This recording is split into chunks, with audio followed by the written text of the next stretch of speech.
Dhaggeeffachuudhaan dandeettii afaanii keessan cimsachuu akka dandeessan ni beektu. Yooyya akkam jirtu nagaa keessanii jiruuf jireenyi badhaadhaa. Ani nagaa kooti galata Waaqayyoo haa ta'u. Dibooraadhaa. Baga nagaadhaan gara kee YouTube chaanaalii dhuftan isiniin jecha har'a bifa addaatiin gara keessan dhufe. Innis asoosama dhaggeeffachaa dandeettii afaanii keenya haa cimsannu. Asoosama ani hedduu jaalladhu. Asoosama hawwii walii wajjiniin dhaggeeffannaa erga dhaggeeffattanii isinillee asoosama hawwii kana bitattanii akka irra deebiidhaan dubbiftan asumaan isinan affeera. Asoosama baay'ee bareedaadha. Na waliin turtii gaarii. Asoosama hawwii barreessaan Isaayyaas Hordofaa. Kutaa 1. Obbo jireenyaan har'a yeroo isa kaan irra baay'ee gammadaniiru. Namoota dhukkubsataa dubbisuu dhufan hunda sa'atii dhukkubsattoota itti dubbisuuf hayyamamee ala seenaa dafaatii bahaa jechuudhaan namoota baay'ee ol naqan. Waggaa 30 hospitaala kana keessa hojjetaniiru. Waliigalatti ijoollummaa isaanii irraa jalqabanii asuma keessatti dullooman jechuun ni danda'ama. Bara jireenya hojii isaanii kana keessatti qajeelfama isaanitti kenname irraa xiqqoo illee jallatanii hin beekan. Sababii kanaaf faranjoota hospitaalichaa hoogganan biratti baay'ee kan jaallataman yoo ta'u, uummata magaalaa Naqamtee tokko biratti ammoo baay'ee jibbamu. Guyyaa gaafa waardiyyaan dabaree isaanii namootni dhukkubsataa dubbisuu dhufan fagootti obbo jireenyaa ta'uu isaanii yaggoo hubatan, obbo jireenyaa abaaraa hanga sa'atii itti seenan ga'utti taa'uun dirqama itti ta'a. Obbo jireenyaan sooressa, hiyyeessa, jaarsa, jaartii, ijoollee jedhanii nama utuu waliin caalchisin sa'atii seenuuf hayyamametti balbala bananii ol nama galchu malee mattaa'aa hin fudhatan. Yoo dhoksanii itti hiiqatanillee maaloo Waaqayyo maal jedhaa? Maaloo hin ta'u jechuudhaan harkatti didu. Gocha malaammaltummaa ni jibbu. Yoo namni kana irra darbee isaan loles maal godhinaan jettu yaa jamaa? Maal ta'a yoo anaafis yaaddan? Ani ajajameen malee rakkoo namaa wallaalee isinitti fakkaate? Yoo an sa'atii malee nama ol galchee nan adabama. Faranjoonni miindaa koo irraa kutu. Kana irra darbees hojii keessaa na baasu. Hunda caalaatti ammoo Waaqayyoon nan sodaadha. Gaafa isaan hojiirraa na ari'anii isin saantima tokko na gargaartu? Anatu maatii koo wajjin beelaan rakkata malee gaafa sana namni garagalee buna shinii tokko naa kennu hin jiru. Hamma sa'atiin ga'utti yoo eegdan maal ta'a? Jechuudhaan namoota ol seenanii fira dhukkubsate dubbisuu dhufan amansiisuu yaalu. Namoonni garuu muu yoo miindaa kee irraa kutan mucaa kee isa kamtu sitti boo'aa? Qonqoo keef jettee malee gogi amma illee Waaqayyollee hammina kee kana argee dhala si dhorkate. Ammallee ija ijoollee irraa si haa fageessu. Ija ijoolleetti sin fidin ittiin jedhu. Garuu obbo jireenyaan garaa isaanii bal'aadha. Arrabsoo namoota hundumaa dhaga'anii calluma jedhu malee deebii hamaa hin deebisan. Maali yaa jamaa? Maaliif akkas jettu? Waaqayyo akka namaa miti. Kan dhala namaa kennu kan dhorkatus Waaqa nu uumedha. Inni akka namaa miti. Akkas hin jedhinaa jechuu irraa kan hafe waan gara biraa itti dabalanii hin dubbatan. Garuu gaaf tokko gabaa kamisaa ganda bakke jaamaa saawwa isaaniif soogidda amoolee bituu deemanii achi oolanii yeroo ol deebi'an karaatti dheebotan. Daadhii dhuguu barbaadanii mana daadhii tokkotti goran. Daadhii birillee 2 wal irratti dhuganii gatii isaa kennuuf ka'an. Yeroo kana daldaltoota aanaa saasiggaa buna gurgurachuu gabaa oolanii daadhii dhuguuf mana sana keessa turan gidduudha kan daadhicha quufe tokko sagalee isaa ol kaasee, "Ilaa yaa jamaa, Waggaa darbee ilmi dhukkubsatee yeroon mana wal'aansaa fayyaa ciibse namtichi kun lafumaa ka'ee diina natti ta'e. Akka ani hin gaafanne ol na galchuu didee baay'ee na rakkisee ture. Kan inni na godhe hin irraanfadhu. Amma akka nama nagaa yeroo gidduu keenya taa'ee dhugu nama nagaa fakkaata. Erga gaafa ilmi koo sun achitti du'ee namtichi kun abjuudhaan natti dhufee irriba keessaa wareersee sireerraa na kaasa. Utuun yeroo sana argadhee silaa bakka ilmi koo sun deeme sanatti isan geggeessan ture. Kunoo har'a ammoo akka ani daadhii koo nagaadhaan hin dhugneef fuula koo dura taa'ee madaa garaa koo natti kaasa. Sareen kun jedhe. Yeroo kana obbo jireenyaan isa sila deemuuf ol ka'an deebi'anii sadaffaa buusifatanii, namticha nana adaraa seeraa nan arrabsin, seera beekta yoo taate ammas adaraa seeraan siin jedha ittiin jedhanii birillee isaanii ol fudhatanii tokkicha irraa dhuk dhuk dhuk godhanii eega qooma irraa gadi buufatanii booda sa'atii itti ol seenanii dhukkubsataa dubbisan sin dhowwine. Sa'atii ol seenuun hin danda'amnetti ammoo ana miti seera mana wal'aansa fayyaa sanatu dhorka. Kanaaf obboleessa koo ofumaan nan arrabsin jedhanii dubbatanii utuu hin fixin namtichi sun birillee ittiin dhugu yeroo furguggisu obbo jireenyaa adda dhahee dhiiga irra lolaase. Battala kana namticha sana poolisiin qabee dhaabbii poolisii sadaffaa geesseen. Jecha isaanii harkaa fuudhanii erga galmeessan booddee namticha hidhanii obbo jireenyaan mana wal'aansa fayyaa Naqamteetti gargaarsa wal'aansaa akka argataniif xalayaa barreessanii geggeessan. Obbo jireenyaan garuu akka kanaan dhiigaa wajjin mana wal'aansa fayyaa deemuu hin barbaanne. Yoo deeman faranjootni mana daadhii keessatti reebamte sababii ittiin jedhaniif utuu achi hin deemin dhiiga isaanii mana tokkotti goranii ofirraa dhiqan. Kana booda gara ganda Shawaa Bariitti ol dhufanii mana qorichaa Bonayyaa jedhamu dhaqanii waldhaanamanii mana isaaniitti galan. Hamma madaan isaanii fayyutti utuu namni irratti hin beekin gonfoo mataa irra kaawwatanii ji'a tokko turan.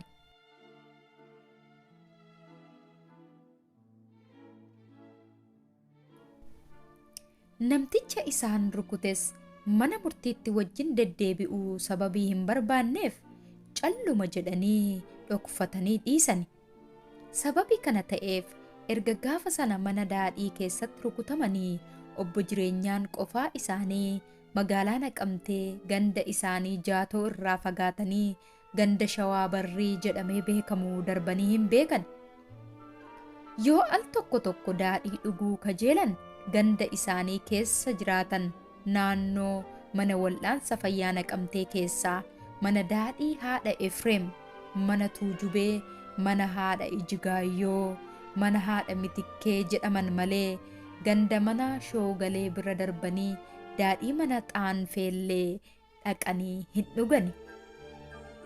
Isaan kunniin olloota isaanii kan bara dheeraa wajjin jiraatan sababii ta'eef mana isaanii keessatti namni isaan loluu hin jiru. Kuni egaa gaafa daadhii kajeelan malee yeroo baay'ee dhugaatiin isaan dhugan farsoo fi haraqeedha. Kana dhuguufis fagoo hin deeman.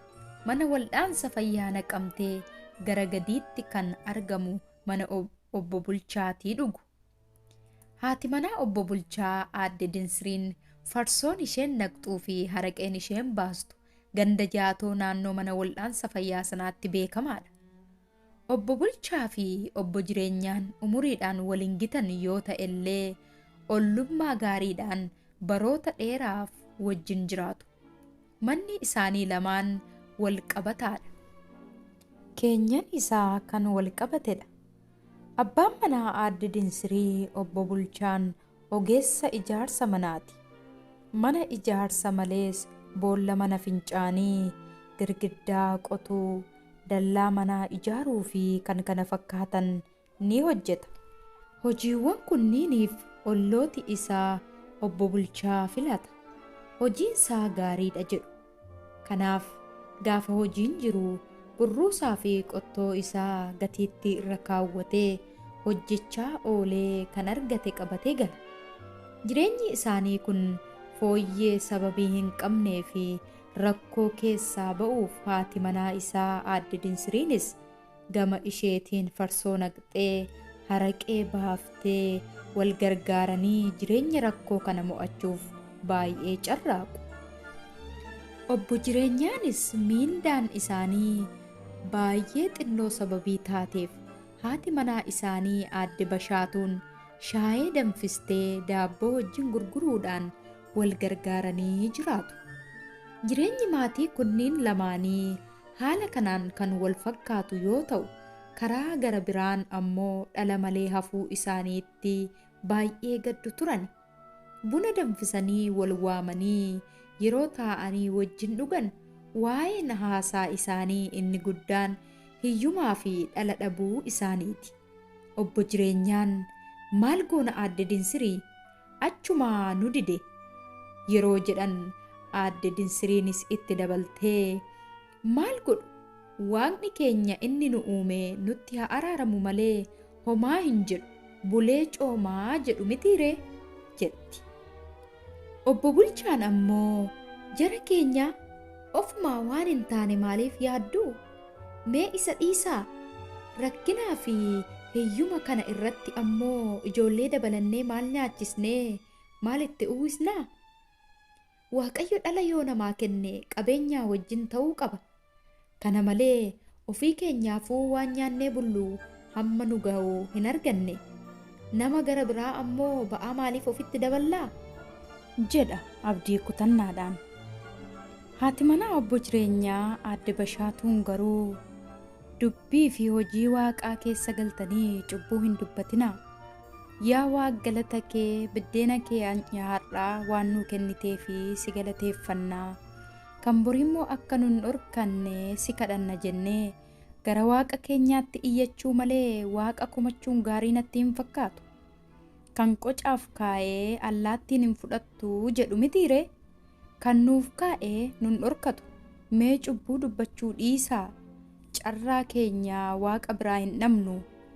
Inni rakkoo keenya beeka jechuudhaan yaada hunda isaanii araarsiti. Obbo Jireenyaan erga gaafa bakke jaamaa mana daadhii keessatti rukutamanii ganda isaanii irraa fagaatanii hin deeman. Kan aarii irraa qabus baay'eedha. Silaa hojii akkasii irratti nama hunda gammachiisuun hin danda'amu. Isaanis qajeelfama isaanitti kenname irraa jallatanii hin beekan. Obbo Jireenyaa wajjin dabareedhaan waardiyyaa kan hojjetu Dhangiyaa kan jedhamu garuu qajeelfama itti kenname alaa sa'atii malee nama dhukkubsataa dubbisuu dhufu ol galcha. Gocha isaa kanaan hooggantoota mana wal'aansa fayyichaa biratti yeroo baay'ee balaaleffatamaniiru. Yeroo baay'ees adabameera. Obbo Jireenyaan garuu hojii isaanii naamusa gaariidhaan waan hojjetaniif hojjetoota hospitaalichaa faranjoota Siwiidinii biratti baay'ee jaallatamoodha. Hospitaalichi mana wal'aansa fayyaa Tafarii Mokonnin jedhama. Gargaarsa hakiimii biyya Siwiidin Dr. Seeder Kuwist, Dajjaasmaach Kumsaa Morodaa fi Tawaraarii Dibaabaa fi Raas Tafarii Mokonnaniin ji'a onkoloolessaa bara 1923tti ijaarame. Hojii mana wal'aansa fayyichaa kan hoogganan hakiimota Siwiidin yoo ta'an illee hakiimoti biyya Noorweey fi Fiinlaand irraa dhufanis jiru.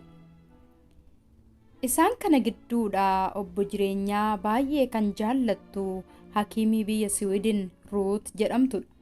Hojjetoonni achi keessaa Giiftii Ruut jedhanii ishee waamu. Giiftii Ruut obbo Jireenyaa sababii jaallattuuf Jireenyaan nama jabaadha. Machooftuu miti.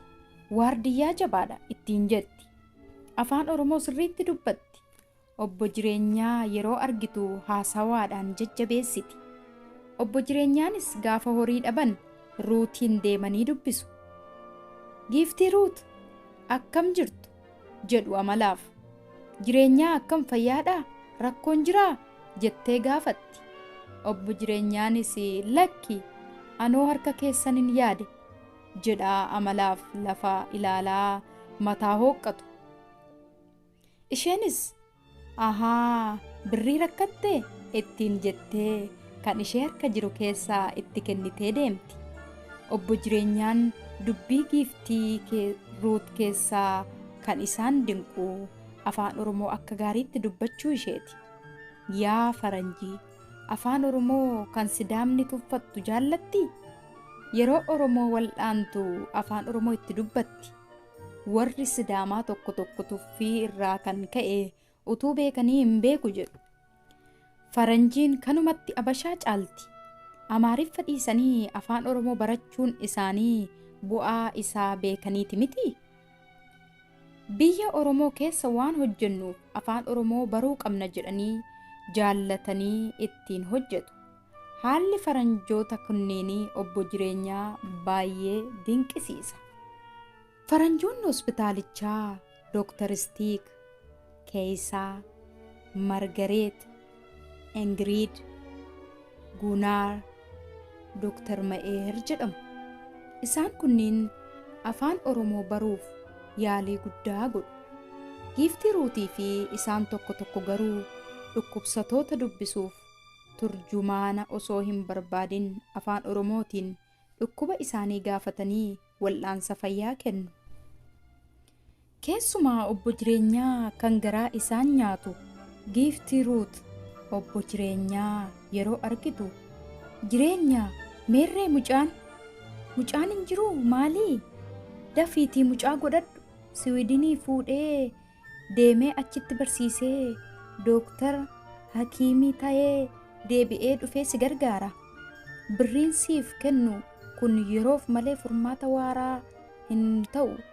Dafii mucaa godhadhu kan ishiin ittiin jettudha. Isaanis maal godharee humna waaqaa ta'eeti malee anaa fi bashaatuun yaaddoo kanaan yoom rafnee hirribni nu fudhatee beekaa jechuudhaan qoosaadhaan deebii kennuuf. Garuu hamma dhugaa bahutti gammachuu isaanii utuu ifa hin baasin ukkaamsanii calluma jedhu malee mallattoo gammachuu haadha manaa isaanii irraa argan garaatti qabatanii Giiftii Ruut dubbisaa turan. Egaa ji'i 9 ga'uun hin oolu. Kunoo har'a haati manaa isaanii aadde Bashaatuun ilma deesse. Waan kana ta'eef har'a gammachuu isaanii ifa baasan. Sababii kana irraa ka'uudhaan ture namoota firri jalaa dhukkubsatee dubbisuuf mana wal'aansa fayyaa dhufan sa'atii malee ol kan galchan. Utuu dhugaatii alkoolii hin dhugin gammachuudhaan machaa'an. Fuulli isaanii akka biiftuu ife. Kan dhaga'e baga gammaddan, baga maqaa geeddaratte yaabbee akkas malee jechuudhaan gatiittii isaanii dhungachuudhaan gammachuu isaanii ibsu. Dubartoonni gandaa ammoo harka fuudhaa dhaqan mana obbo jireenyaa mana gammachuu godhaniiru. Gaafa bultii 5ffaa dinsiriin qofaa ishee dubartoota harka fuudhaa dhufan keessumsiifte. Haati Masqalee illee booda dhufaniif. Haati Masqalee ganda sana keessatti dubartii deessisuudhaan gargaarsa guddaa kan godhan maanguddoo beekamoodha. Akkuma achi ga'aniin marqaa fi shaametaa gabatee irratti baasanii keessummootaaf dhiyeessuudhaan dinsirii hojii gargaaran. Kana boodas akkas jechuudhaan wal jalaa qabuudhaan weeddisan. Illaancoo koo baga hiikamtee baga of galtee, hammaareen garbuu shafshafaa, yaamaareen maartuu dannabaa, siyaadeerra fuudhadhabaa. Illaancoo koo ana maaru yaamaaree, maarammaa qoosaa taatee, kan baala midhaan gootu, kan dhiiga mucaa gootu, kan hiika dhugaa gootu. Illaancoo koo ana ilmu yaa ilmoo ilmoon maaqoosaa taatee, akooftee namaa laatti, haasoftee nama waamti, kan maaram namaa laattu, haati ofii namaan laattu. Leelaa cookoo kiilloo bunaa yaa kiilloo bunaa, kan haadha bareechuu ilmoodhumaa. Maaramii jedhaati xiqqoo turaa, kiilloo bunaa yaa kiilloo.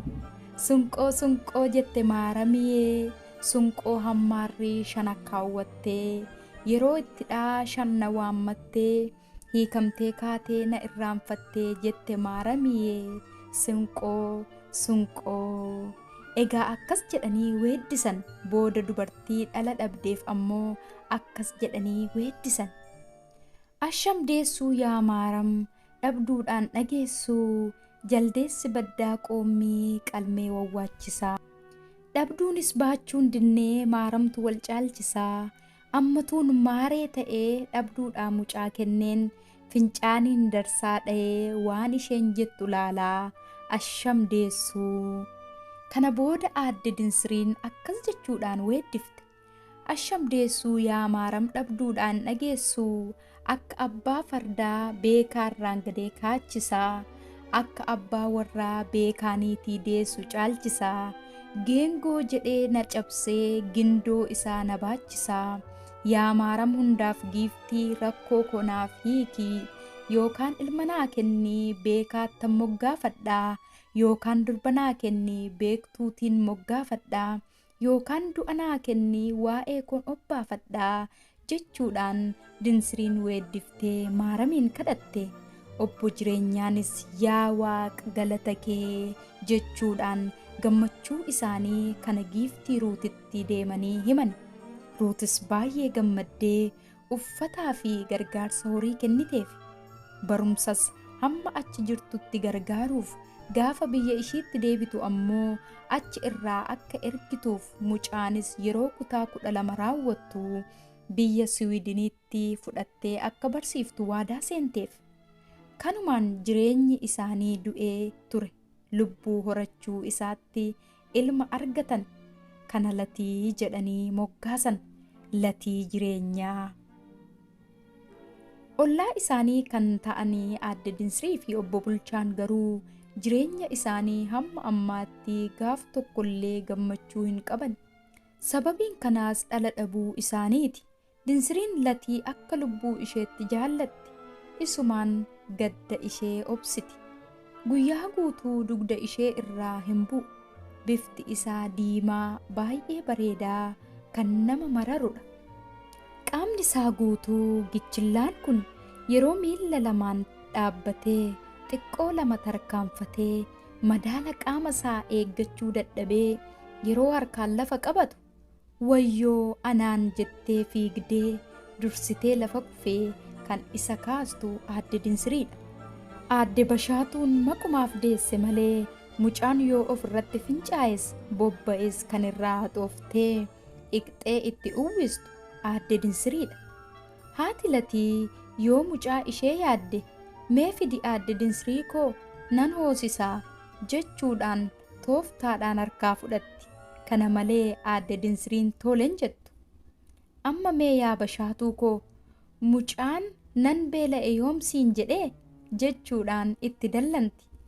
Gaaf tokko immoo yeroo aadde Bashaatuun harkaa fudhattu guyyaa guutuu boo'aa ooltee ittiin ooddi. Ati maal na goote maaramiitu wal nu caalchise jechuudhaan qeeqxi. Akkas walitti hadubbatan malee dubartoonni lamaan kun akka obbolaatti akka maatii tokkotti jaalalaan waliin jiraatu. Latiinis yeroo aadde Dinsirii argu jaalala irraa kan ka'e akka haadha isaatti harka isaa afarsaa itti fiiga.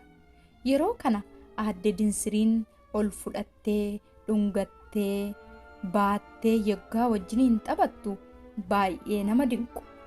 Ani maal abbaa koo si godhuu gooftaa koo si liqimsuu yee yeroo ittiin jettu innis yee hee jechaa gorora isaa yeroo ilkaan ishee fuulduree lamaan gidduu gadi lolaasaa kolfu nama marara.